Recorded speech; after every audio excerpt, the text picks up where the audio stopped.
So now I'd like to move to Indonesian case with Mr. Tomo Hawakawa.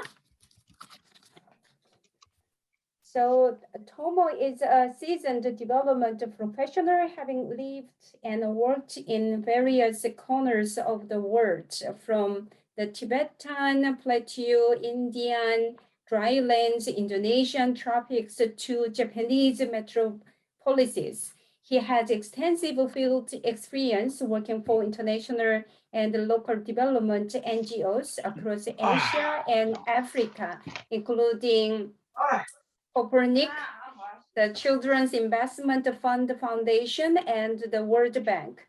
Tomo has a bachelor's degree in social anthropology from Harvard College, a master in public policy from the Harvard Kennedy School, and was an Asia Pacific Leadership Program Fellow in 2008 and Innovation Fellow in 2020 at the East-West Center in 2014. He was awarded the Dalai Lama's Unsung Heroes of Compassion Award. So welcome, Tomo Hawakawa. Hi, everyone. Can you guys hear me? Yes. Okay, great. All right, well, thanks so much for having me. It's a pleasure to be here and to share a little bit about our work in Bali, Indonesia. So I'm Japanese by origin, as you have probably guessed, but I've been in Indonesia for the last 7 years. So I'll be talking more specifically about our work in Bali, Indonesia. But yeah, thanks again for having me. So I guess I have 20 minutes. The plan is for me to kind of do a presentation for about 15 minutes. And then the last 5 minutes, I actually want to take you around our property. So to do a virtual tour. So yeah, stay with me until the end so you can have a more engaging, more interesting explanation. Okay, so as it was introduced, my name is Tomo Hamakawa. And I guess the key part about my profile is this phrase, accidental hotelier. I kind of came into this world of ecotourism and hospitality business just in the last few years. So I'm very, very new to this sector. And I think that makes kind of our work quite unique. And I want to explain why we started our hotel in Ubud in the first place. And that will actually kind of take me back to our kind of mother organization called Earth Company. So it's an organization that my wife and I started about 7 years ago.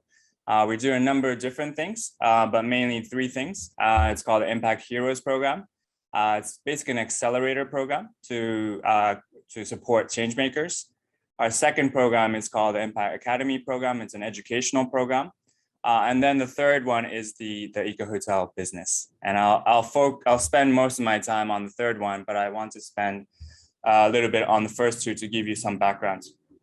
So through all these 3 programs of businesses, what we're trying to do is basically contribute to this evolution that we're going from a degenerative model to a regenerative world. And then I think we believe sustainability and circularity are kind of checkpoints that we have to achieve along the way. But the end goal, at least for now, is really to get to a regenerative place where everything that we do has a positive effect on each other. The entire Earth Company team is about 40 people. So on the right side of the picture is the hotel business, where we have about 25 people, mostly Balinese, some people from outside of Bali, involved in the hospitality business. We have about 15 people who are involved in the other programs, Impact Heroes and Impact Academy program. In the Impact Heroes program, we support inspiring change makers around the Asia Pacific. As you can see from the countries below, Timor-Leste, Indonesia, Philippines, Marshall Islands, Myanmar, we're really working across the region and also in very different sectors and different causes. Just one example that I want to share is Bella Galios, the first one on the left. She's actually going to be running for the presidency of Timor-Leste in a couple of years. So we've been supporting her for the last 7-8 years. And that's the kind of person that we support through our Impact Heroes program. And it's not just, we select one Impact Hero per year and we support them for a 3-year period, but we also have kind of a community where we are supporting a bigger group of change makers. For the Impact Heroes, we raised about $2 million, donated about half of that towards the building of schools, clinics, youth centers around the region. So that was a little bit about the Impact Heroes program, and the Impact Academy program is our educational program that's before COVID, we were running in Bali. So like a study tour program. We've delivered close to about 50 programs to 1,600 participants from 23 countries. We target both companies and schools. And so for companies, it's more, kind of professional development programs, corporate retreats. For schools, these are kind of SDG programs. Just to give you a snapshot of some of the clients that we've worked with in Japan and also in other countries, places like Asia School of Business, this program in Hawaii called Pacific Asia Affairs Council. In terms of companies, we're also working with different kinds of companies in Japan and also in other countries. Some of the questions that we ask are, what we do now in the next few years will profoundly affect the next few thousand years. And it's really trying to prepare the next generation for the uncertain and complex future that we all have to navigate. And now the main topic of today's presentation, Mana Earthly Paradise. The reason why we started our own hotel is because we were running these educational programs in Bali before COVID, and we would focus on the topic of sustainability and social innovation. And we would go to places like Green School Bali, visit other NGOs or social enterprises. But then at nights, where they stay is actually quite unsustainable, or just regular guest houses, because the number of sustainable hotels are quite limited, even in Bali. There are some that take sustainability seriously, but they're actually outside in the mountains. And so we said, well, we really want to be able to walk the talk. We want to practice what we preach. And so one thing led to another, and we decided that we will actually create our own facility where we can host these groups of for educational programs and corporate retreats. And so that started about 2018. We ended up officially opening at the end of 2019. So this is just before COVID. So it's really the worst time to start any business, but especially a tourism business. And luckily we have survived thus far, and we really hope that tourism will resume. Well, at least my domestic tourism has been ongoing in Bali at a low volume, but I'm talking about international tourism, as with everyone on this call, I'm sure. And so what do we do here? We try to embody sustainability and circularity as much as possible. So in terms of energy usage, in terms of water usage, in terms of waste generation, basically everything and anything, we try to be conscious. And for that, we've been recognized through different awards, Sustainable Business Awards in Indonesia, Regenerative Hotel of the Year by Regenerative Travel, and also recently by this award in Circular Award in Japan. So just as context, in Bali, the tourists are estimated to use about 2,500 liters of water per day. That's on average, while the locals use only about 180 liters. So the average is 2,500 liters. So meaning if you stay at a high end resorts, that number is 4,000, 5,000 liters per day. And of course, that's not just drinking water, it includes the pool, the water that's used for gardening, laundry, kitchen, everything. And so and this is causing serious water shortages in Bali. And then the traditional agricultural communities are being affected and have to shift crops or have to abandon agriculture altogether in some situations. The other statistic that is quite shocking is on waste. So tourists generate about 3.7 kilograms as opposed to 0.7 by locals. So that's more than fivefold. And in Bali, there is no incinerator. So a lot of that 0.7 ends up in a landfill near the airport. And so it's a really vicious cycle, right? The more tourism develops, the more problems we have with water and waste. So that was the environmental side. In terms of the business sides, many of probably saw this when it came out last July by booking.com. So this was a survey among 29,000 people across 30 countries, surveying about their intentions to travel again. And 83% saying that sustainable travel is vital, 61% saying that they want to, pandemic has made them want to travel more sustainably in the future. And I think the last figure is probably the most indicative of what's to come post-pandemic. 49% still believe that there aren't enough sustainable travel options available. So that's basically half of the traveling population, right? And so there is a huge demand for sustainable tourism, as you all know. And this is just, I think it's about to unfold after travel becomes easier. So this is what our property looks like. It's kind of in the middle of the rice field, just outside of the center of Ubud, which is in the mountains of Bali. And we have 3 business units. We have the villas, we have the restaurant, we have a shop. And I'll talk about each in turn. So I am actually located just kind of in this building, in the red building, just underneath this kind of triangular shaped. So that you see the triangle shape here. But I'm basically in this office. One sustainability feature that we're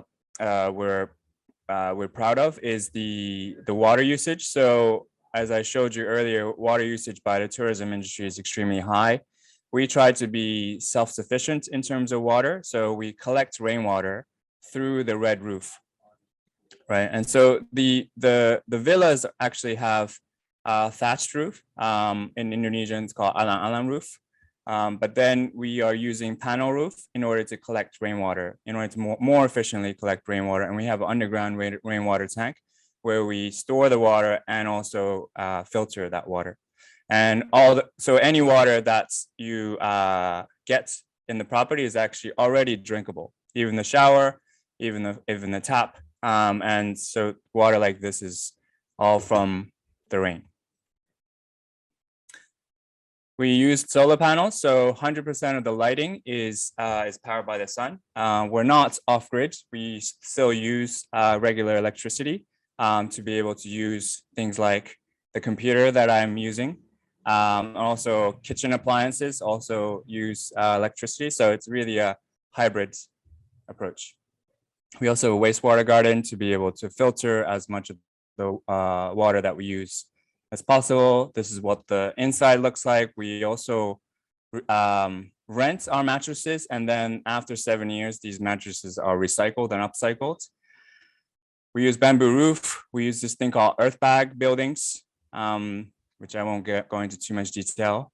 We also have water conserving shower heads. We offer 100% natural soap. And we also have a dormitory. So this is probably a unique point of our property because we feel like the people that should be experiencing this future tourism is the young people. And oftentimes eco hotels actually are quite high end, are not accessible, not affordable. And so we built a dormitory so that even young people and backpackers can experience the future of tourism.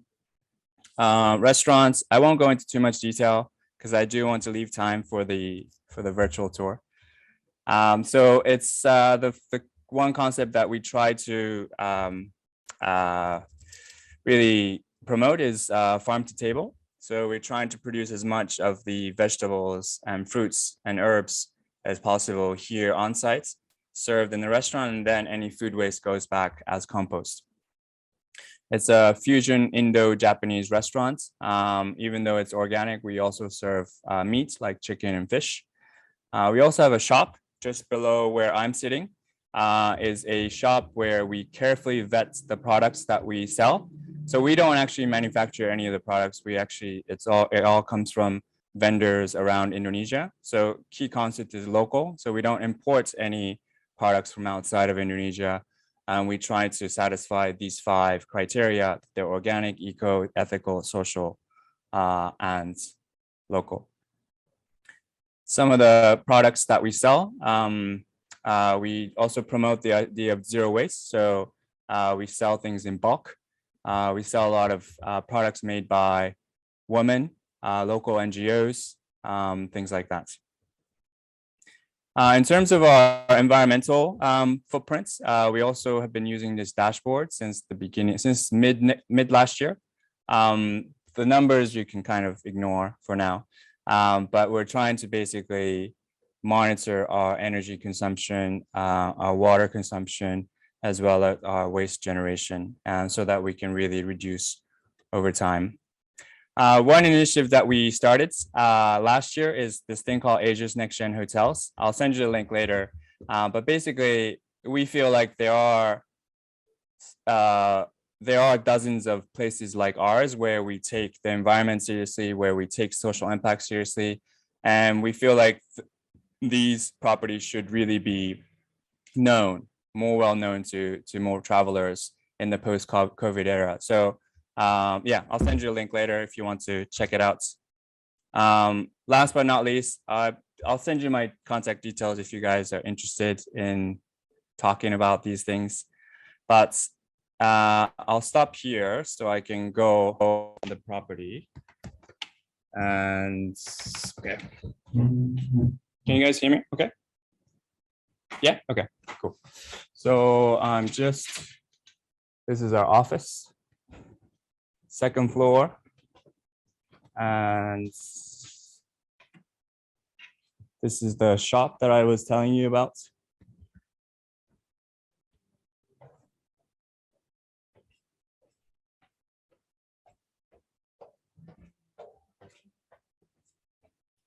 This is the zero waste section that I was telling you about earlier. So if people are encouraged to bring their containers, but if you don't bring your containers, you can always buy empty jars, empty bottles, and then you can buy bug spray, house soap, shampoo, olive oil, granola. So these are all sold in bulk. You can buy as much as you want and then weigh to pay, right? So we're not producing any unnecessary waste. Some refrigerated materials. And again, these are all products made in Indonesia and try to all have their own concept of social impact and sustainability. So this is what our restaurant looks like from this angle. So we have the villa right there, and we also have a garden area. And you'll see some vegetables kind of in the background as part of our permaculture garden. Then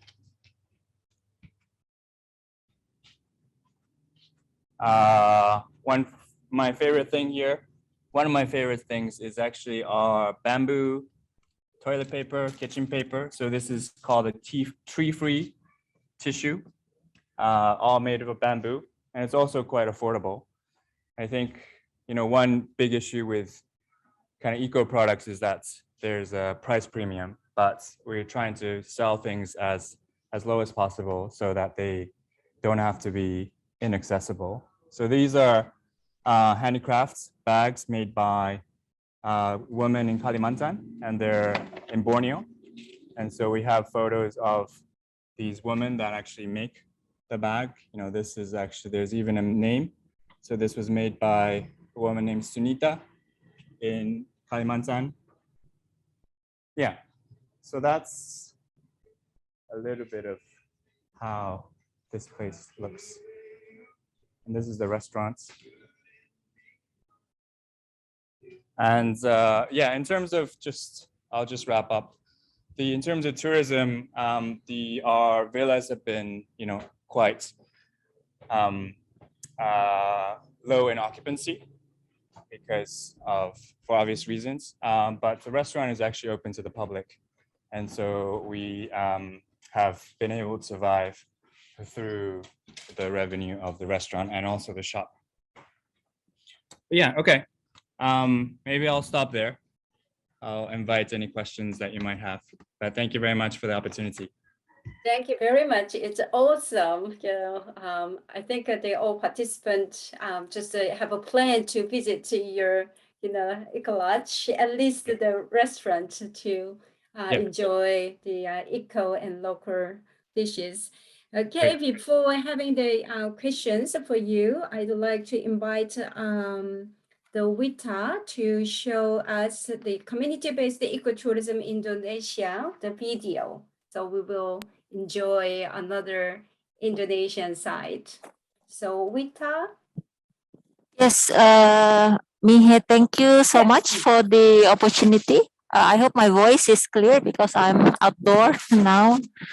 Yes, thank you for this. As people know, I presented yesterday, but yesterday I talked about Indonesia, and perhaps before I play the movie, I would like to introduce a bit about my organization. Would that be okay? First, go ahead. Yeah. Just a few words. This is the name of my organization, Indecon. It's an abbreviation of the Indonesia Ecotourism Network. We are not for-profit organization. We were established in 1995. So if the AN scope is the Asia Pacific, and then Indecon works at Indonesia. So we are also acting as a hub for communities, local government, also other stakeholders in Indonesia, which are developing and promoting ecotourism. So this is these areas are where we work. And then this is our social media. If you would like to catch up with us later. So our main work is initiating the sustainable tourism practices, facilitating local stakeholders to develop ecotourism, finding approach for awareness raising and educating stakeholders. So our main activity are actually capacity building and awareness raising. And then at the regional level and at the global level, we are trying to disseminate and promote as much as possible the Indonesian ecotourism initiatives and products. So I talk about this a bit. We work with as many partners as possible because we believe that ecotourism should engage stakeholders from different levels. We work together with the private sector, the Planetara Foundation, and the adventure travel, and also with of course the two operators in Indonesia, and also all the donors. That these are the donors that we have been working with. So that's a little bit about Indonesia, and we don't have a very formal membership. It's more like a network, so it's more like IAN, if I can say. So now I would like to show you pictures. Sorry, videos about us. I will stop sharing that, and my colleague will help me to play the movie. Mas Fitra, boleh diputar yang ecotourism journey? Oke, coming.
Okay, and just to briefly show you, we also work at the destination or attraction level. And just to show you how it's been going, I would like to show you another movie from Invest. If Fitra can play it again, please.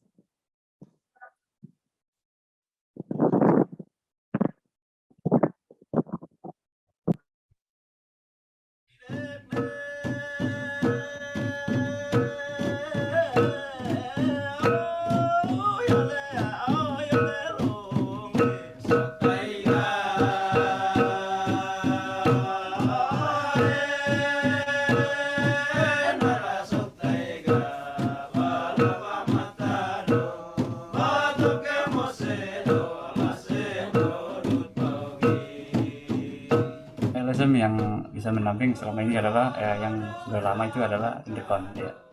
Dari program Invest ini ya memang ya menurut saya ini suatu hal yang sangat baik, bagus sekali.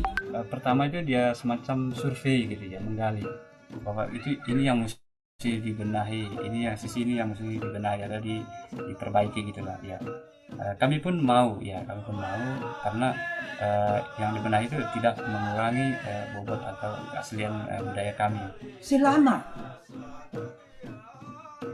ini toleransi sudah tercatat 14 tahun, tidak ada peningkatan.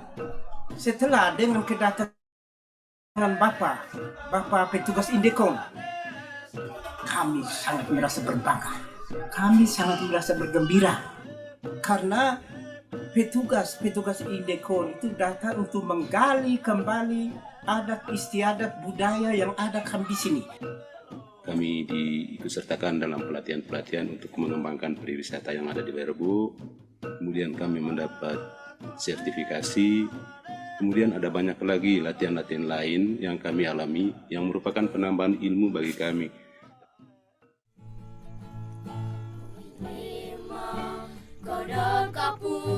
Kami anak kau, neko susah dari rutalo.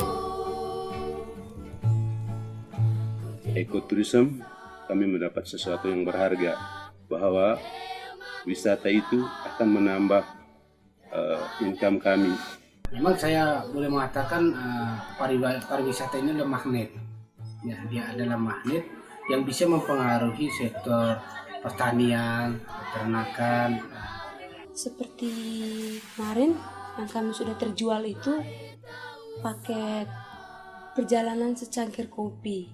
Nah, itu selama ini kami sudah melaksanakan dan lumayan penghasilan itu sangat memuaskan. Selain kami jual kopi untuk mendapat uang, kami juga mendapat penghasilan dari sejenis uang dari wisatawan, sehingga kami bisa membeli kebutuhan utama kami, yaitu makan, suatu pakaian, dan kami bisa membiayai ya, anak-anak kami supaya pendidikannya bukan cuma sebatas sekolah dasar. Ya, sekarang ini ada yang tamat SMP, bahkan SMA, dan setiap tahun juga ada tamatan-tamatan sarjana. Dengan masuknya pariwisata mempengaruhi peningkatan ekonomi masyarakat.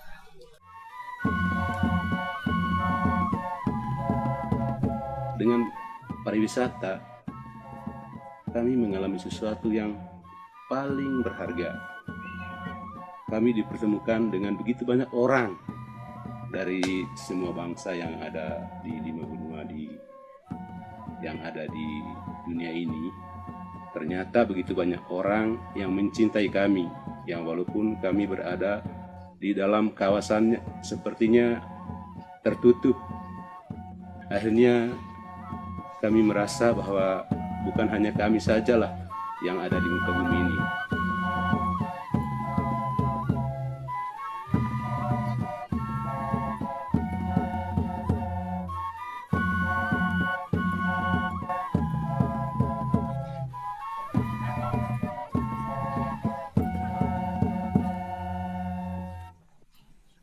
Yes. Do I still have 30 seconds, Mihi? Yes. Yes. Thank you, Son, for your message. Everything is going well with the organization, but the latest challenges we face, COVID, but also the disruption of technology has challenged Indecon to transform actually. And because now travels can be done everywhere, but of course that there are things that are more precious if you experience them directly. But we cannot refuse the future. So so that's what we are now thinking, how to adapt to this situation. And also we are now getting old. I mean, the founders are now getting old. We are already 26. The organization is already 26 years old now. So our challenge is to expand, to bring youth, young generation into the partnership, into the networks. And Indonesia is so big, and it needs all the all youths if possible. I think that's for me. Thank you so much for the opportunity, Mihe. I would love to take any questions if there are any. Yeah. Thank you. Thank you very much. Wita actually yesterday in the morning session, she shared the great, community-based tourism, the cases. And then today also we enjoyed, some the part of CBTs. And then she shared the challenges the Indecon has. That's very difficult to have the future generation, to proceed the passion and then process and then make it better. We had a bunch of questions to Tomo. So Tomo replied most of questions on the chat room. But still, if you have any questions, please, raise your hands or right here. Okay, there's the question to Tomo, not Sure. yet answered. Okay. Yeah. So thank you, Anu Lama. Could you kindly shed light on how the social aspects and benefit sharing is addressed? So great question. I wanted to talk about it, but I didn't have time. in the presentation, but we actually have an agreement with the local village here. It's called a Banjar in Bali. And 40% of our staff actually comes from this local village. And we have been following that agreement from the beginning. And so this is actually a win-win, I think, situation for us, right? Because we do want the locals to feel like this is a local initiative.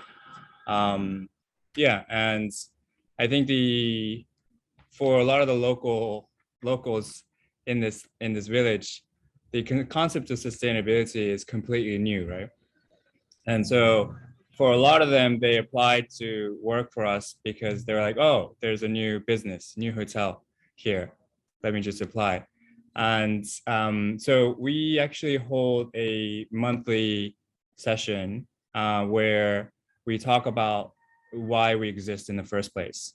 And we often talk about the impact heroes that we support and sort of the NGO mission of our work, and to explain to them this is really the purpose of our business, not just to make money, but it's really to try to become a model of sustainability and to and contribute to local and also greater goods. So yeah, so that's one aspect regarding employment and job creation.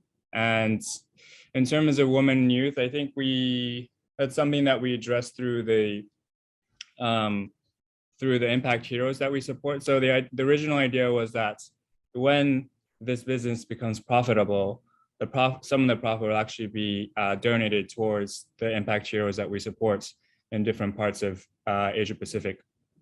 The business itself has not been profitable yet due to the pandemic, but that's really how we want to circulate the money flow as much as possible. And also I should also mention, we also hold a lot of workshops by NGOs here in Bali. And so we try to make this a kind of open platform, a venue for local NGOs and social enterprises to hold workshops. Like yesterday, we had actually a Dayak weaving workshop here at Mana. And so Dayak are the indigenous people of Borneo. And so we had a workshop just yesterday. And so that's I guess how we want to contribute to local initiatives. Thank you very much. I have a question to Wita. Yesterday also I wanted to ask you about the community-based ecotourism development. Like Thomas' case is already there is the solid business anyway, and then it's very responsible to involve a community and then benefits a community. But with Indecon, and you also personally work with all the different communities. Some communities may already get benefits located in famous tourist area, or it's easy to connect to tourism market if there's any, the business like a Thomas, the Ecolodge, that's easier to develop and be involved. But if not, very challenging to develop the tourism market. So in that case, how do you really advise the community to get started their business? And the second one is, community-based tourism. Sometimes they too much rely on tourism, and like a pandemic situation, they may have the zero income from outside. Then they already lost their traditional, industry. Then so I don't recommend in Korea to work on tourism, that much. Just a few, the representative of a community can, manage the business, but the rest of the community just, keep their the life, as a farmer or a fisherman. So what's the situation in Indonesia? Okay, thank you, Mihe. Actually, talking about connecting community-based initiatives with the market, I have to admit that it's easier these days than before, but it's also challenging. I mean, before things are were very dependent on direct access. So you will not know about this village if you don't go there. But these days, even small villages, they can access the market through the internet, to the social media, Instagram, Facebook, these things. So what we now teach the communities to provide reliable and sufficient information on social media and the web, because I know that there is this technique, the SEO. So you have to write your content right if you want to have the correct readers. So if you want to have the ecotourism market reads about our property or our village, and then we have to write it correctly so it's readable or easily found by them. So I have to admit that is slightly easier these days. And the second question, now I forget about the second. Depending on too much tourism, too much, yeah, how will you? Oh, yeah. Advise? Okay. We always encourage, especially like communities in the village, not to give up their livelihood totally for tourism, because sometimes if one village is at a developing stage, it's really tempting to, to give up your work, your farmland for tourism. So sometimes we say, okay, hold. So the key for this is to have in our case, is to have a proper planning. Because in the proper planning, we can have like spatial and time allocation. For example, a village of like 50 households, and then only 10 people working in tourism. But if we have a good rotation systems, and then we can the village actually can host many tourists without losing or giving up their jobs. In cases, for example, the traditional tribes in Flores and also in Ngadas, during COVID, they have to be closed, and they choose to close for tourists. But they, as I mentioned yesterday, they did not collapse. They're still doing okay, because their main income is actually still from the primary sector, from farmland and things like that. So to have a good balance, I think it's key. Thank you. Yes. I hope that answers. Yeah, so that's enough. 26 years experience, I think you can really advise the in a proper way to the communities. And there are a lot of things that we can also learn from your organization. Thank you very much. Is there any other question? If not, yeah, we thank to speakers again. And then I'll move to the next session. Thank you, Tomo and Wita. Thank you.